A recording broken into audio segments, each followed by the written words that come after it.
Hey guys, what's up? Welcome back to my YouTube channel. Today I'm filming a video that is kind of unusual, I guess. It's something I have never openly talked about, really.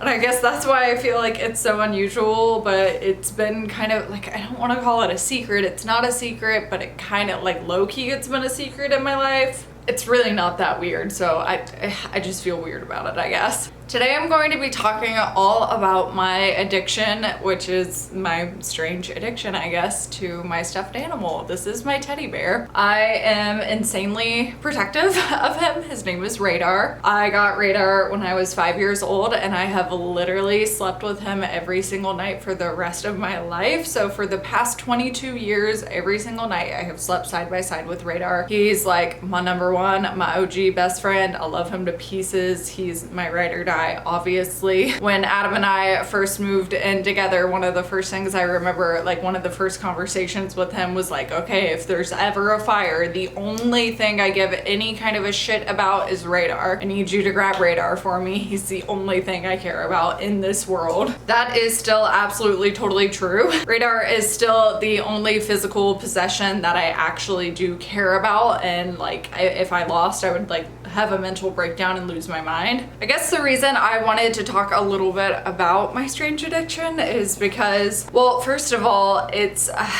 there's a lot of layers to this, I guess. So I got really curious, and it's been no surprise, it's been no shock to me that I'm obsessed with Radar. I've been obsessed with him, like I said, from the moment I laid eyes on him. I literally remember the first time I saw him.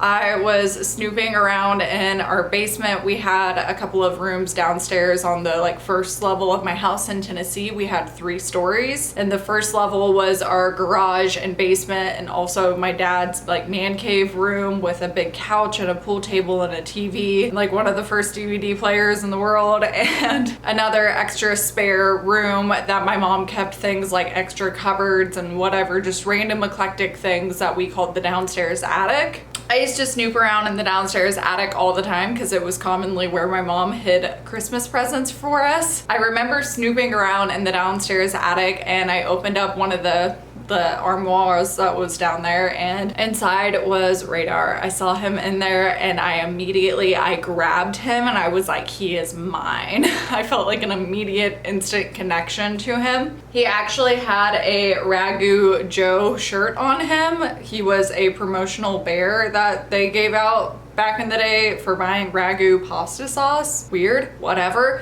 I've done a little more research on him as far as his teddy bear life goes. I mean, you can see he's definitely gotten some wear and tear to him because, hi, hello, I'm obsessed with him. I love him so, so much. It makes me want to cry. And he is, I believe it's called Smiley. Smiley is the name of the brand that made him. I think that's what it was. I have it saved on my phone somewhere, but that's kind of besides the point. I saw him and instantly felt like an immediate connection, and I was like, I have to have him. So I told my mom, I brought Radar to my mom, and I was like, I have to have this teddy bear. I found him in the basement. I need him in my life. This is my like lifeblood. I need him. And she was like, okay, well, like, your birthday's coming up. Why don't you just like wait? I bet you'll get him for your birthday, whatever. So Radar was a birthday present to me on my 5th birthday. And like I said, we've been together ever since. I'm gonna get a little deep. Here we go. So I'm gonna talk to you a little bit about my childhood. Now, my childhood was very, very incredible. I had an amazing childhood. I have so many memories that are so, so nice and so incredible, just amazing. But like any childhood story out there, hi, hello, neighbor's dog, there is a little bit of trauma with it.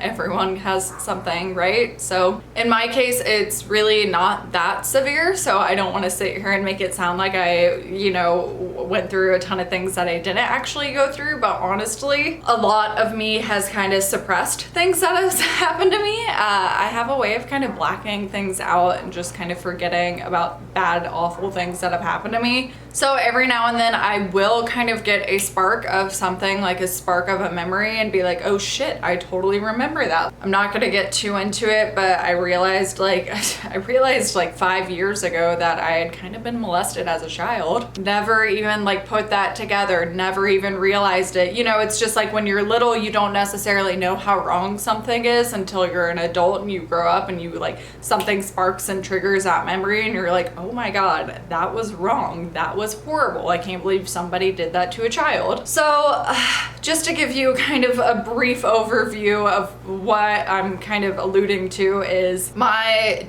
father, my real dad, my real father was incredibly abusive. He was really abusive. Physically, mentally, verbally, all of the above. He was really abusive, a really bad person. I remember a lot of things from my childhood that I don't think I'm supposed to remember. I have a lot of memories in my life growing up that I've tried to talk to like friends about and stuff. Like, do you remember learning how to walk? Do you remember being potty trained? Like, I remember a lot of things that nobody else remembers. Same rings true with my dad. I have a lot of memories that I don't think I should remember about him, but I absolutely totally remember. They honestly seem like nightmares, but I remember them. He was very abusive, but like I said, I'm not trying to make it sound like I am some hero that went through all this trauma that I didn't, because to be totally honest, I was the most lucky person in the house. When I say that, I was the baby in my family. I have a sister who's 9 years older than me and a brother who is 2 years older than me. While we were all living together in Tennessee, my sister and my mom were definitely the victims of abuse a lot. a lot. The only real abuse I can remember getting from my dad as a child are things that I would call like, I don't know, I don't really know how to classify it honestly, but things like maybe him spanking me too much, too frequently, too hard. I remember being incredibly scared of my dad. I was always afraid of him. I remember one time he was reading my brother and I a book. I remember the exact book because this memory is just like burned inside of me. He was reading a book to us called like Chicken Noodle Soup and Rice, and one of the lines in the book is like, I told you once, I told you twice, chicken noodle soup and rice. But the way he read it like scared me. Like, I almost started like crying because I was so terrified of him. I was really afraid of my dad growing up because I have memories of things that he actually did to my brother and my sister and my mother all in front of me. So that leading to radar. Hi. Yep, back to the point here. I clung to my teddy bear like nobody's business. My teddy bear has always been my security blanket, except it's not a blanket, it's a teddy bear. I have always clung to him for comfort, for safety, for feeling just comforted all around. I was reading online kind of the psychological aspects of children who are attached to stuffed animals and like so obsessed with them, because it's still a very strong thing that I still feel to this day, and I'm 27. I haven't had a relationship with my father since I was probably like 13. Sometimes he does watch my YouTube videos, so if you're watching this one, hi, hello, you're a monster. So there's that, but like I said, I was lucky enough that my mom divorced my dad when I was 8 years old. I was lucky enough to escape that. I didn't have to go through what my sister and my mom went through and later in life my brother faced. I was very lucky. I never wanted a relationship with him after that. I never wanted anything to do with him. He was so combative and abusive and manipulative that I remember after the divorce, in Texas, when you're 13, you're legally allowed to decide whether or not you still want to keep seeing your parent or not. And that kind of a shared custody situation where he got us every other weekend and on holidays and things like that. Once I turned 13, I was able to say, you know what? No, I don't want to see you anymore. So I remember going over to his house and kind of like trying to subtly gather my things without being super obvious, because I didn't want to tell him obviously about it. And then I never went back. And I remember him telling my mom, like, you've raised our daughter to be such a bitch, like how could you do this, like you've turned her against me. And I'm just like, look at your behavior. Are you fucking kidding me? Like, this behavior is why I don't want to see you anymore. You're a horrible person. It's so crazy to me to think that, because like my mom, first of all, you guys, my mom is a fucking saint. My mom is literally a saint. She never once badmouthed my father in front of me. She never said anything nasty about him. And I'm sure out of all the people in the world, she has the most shit to say about him. And she never once said anything bad about him. So for him to come at her like that, I was just like, this is exactly why I don't want to know you. But throughout that time, I've always clung to Radar. Radar has been my safety blanket. He has been my security blanket. He's been my ride or die. He's always been by my side. When I was younger, I used to take him everywhere I went with me. I would always take him out shopping or anywhere we would go. I would physically have him with me at all times. I kind of got traumatized away from doing that because my brother and sister used to bully me when I was young, and they used to hide my stuffed animal, Radar, hi hello. They used to hide him all the time from me, and I would cry my ass out for hours and hours and hours until they finally told me where he was. So I kind of got traumatized from that and got very protective of him. So I stopped taking him places and stopped kind of like telling them where he was when I wasn't home. I wouldn't keep him just on my bed. I would hide him somewhere so they wouldn't be able to find him and take him from me. I guess, you know, looking back now, I could play it either way, right? Like I could play it like I had a super hard, rough childhood, but honestly, I didn't. Like, it's hard for me to say that I did because my brother and sister really did. I didn't. I had the best childhood out of all of us. I was able to escape it so much younger than they were, so I got the least amount of trauma from it. But there was something kind of interesting that I read about, again, the psychology of children who grow very attached to stuffed animals and stuff, and it's because they didn't feel safe. And that is definitely something I felt a lot when I was younger, is unsafe, and I just can't,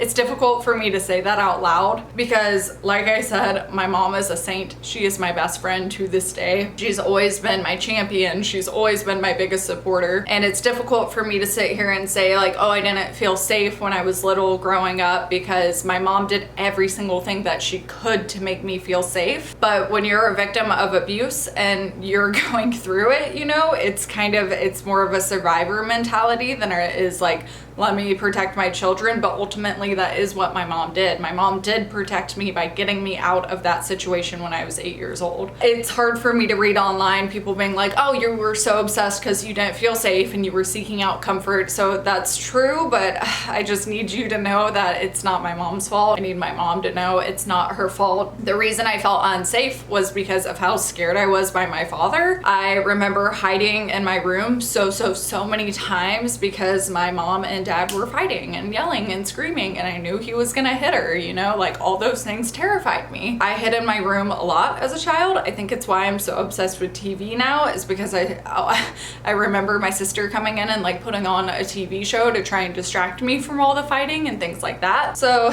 there was a lot. Bet you didn't expect all this when you clicked on this video. If you're still here, hi, hello, thank you for listening. But I just still find it fascinating that I am so obsessed with Radar. I am so obsessed with this teddy bear. I cannot let him go. I can't imagine being more obsessed with anything ever. There are like 2 items in my life besides Radar that I've just like formed instant bonds with and felt like an emotional attachment to.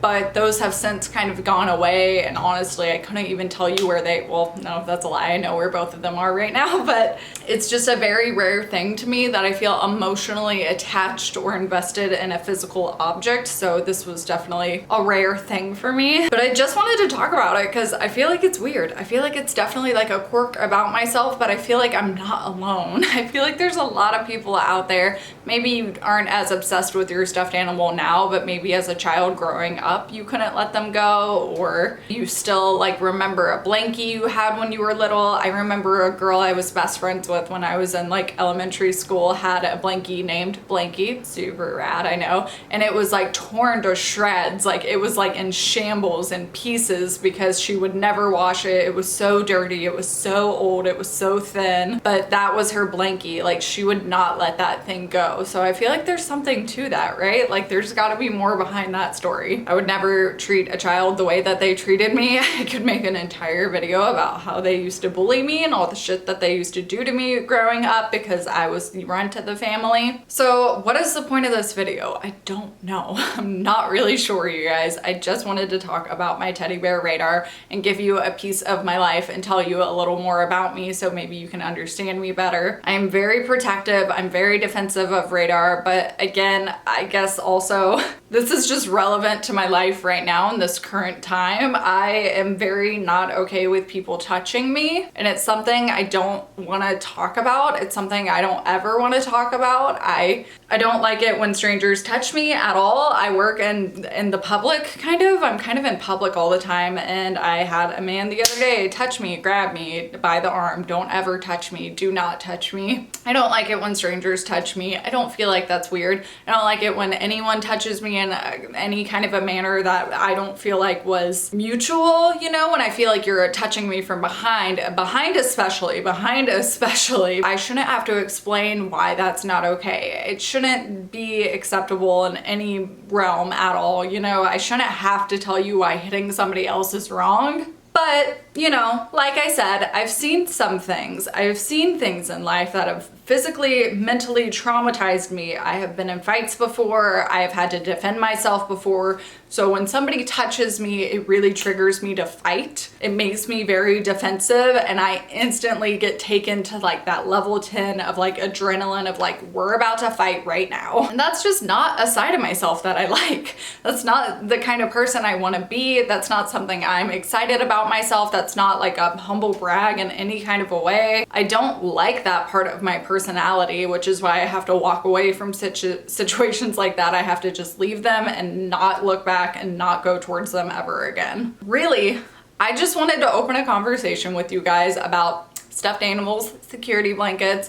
I want to know if you have a security blanket, if you have something you're incredibly attached to. Like I said, I call Radar my strange addiction because like I watched an episode of My Strange Addiction, and this girl was obsessed with a little stuffed animal lamb, which just killed me because Mary had a little lamb. Oh my God. And she was obsessed with this stuffed animal lamb. She took it every single place she went, and I'm telling you, I have never related to anyone so hard than I did related to this woman on TV with her little stuffed animal lamb. I was like, what's the big deal? What is wrong with that? Seems normal to me. Do you think I'm crazy? Do you think it's not normal that I've like grown so attached to this teddy bear? Also, another crazy thing about Radar, I guess, that I've never really talked about either is I've grown up with stomach problems my entire life. I have, you know, it's so discouraging. I have seen so many doctors and talked their ear off about my issues. I've just dealt with stomach issues my entire life. Sometimes I'll eat something that just does not sit well with me,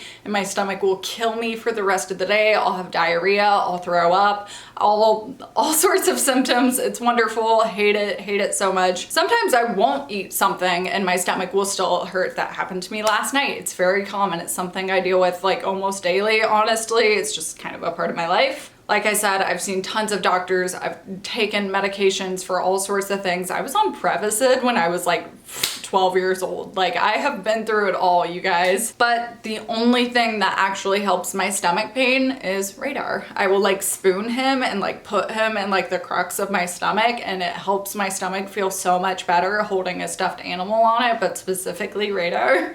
That could all be psychological. It could very well be psychological, but it works for me, so I'm not mad at it. I did not mean to like get so deep with you guys. I did not mean to like really tell you that much about my life, but I guess that's what we're here for, right? Right? I don't know. Let me know down below if you can relate, if you had a stuffed animal you were attached to.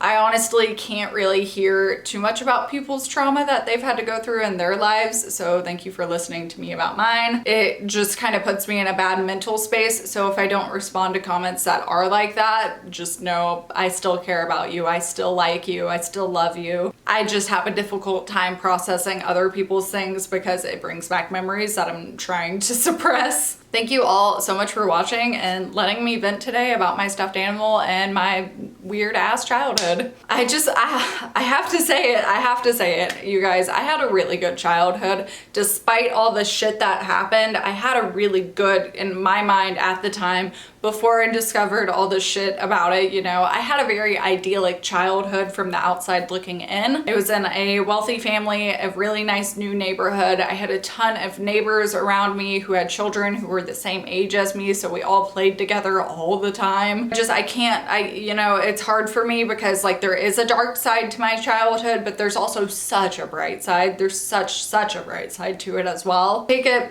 all with a grain of salt. I feel like I'm okay. I'm okay, you guys. I'm really just fine. Just don't fucking hit me ever. I'm fine.